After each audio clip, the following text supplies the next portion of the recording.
madam sa comment section natin, wala naman po, kaka-transfer ko lang po as in now.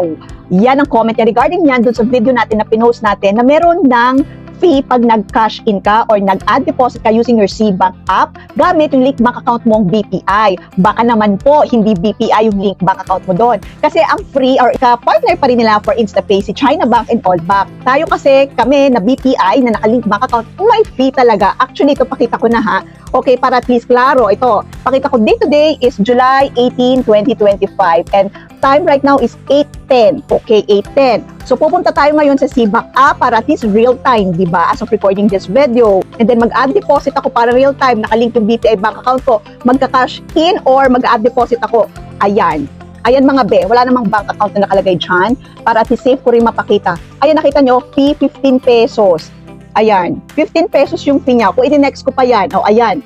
Ayan be, 15 pesos yung fee na nakalagay. Transfer fee, papunta sa ating CBank app para pag-deposit niya using our link bank account, 15 pesos po ang fee. Just in case po na wala pa po kayong CBank app and you are interested kay CBank, you can download it by App Store, Play Store, and use my referral code MARCH26 para makakuha po kayo ng referral reward na 75 pesos higher than a regular CBank referral reward because we have partnership kay CBank.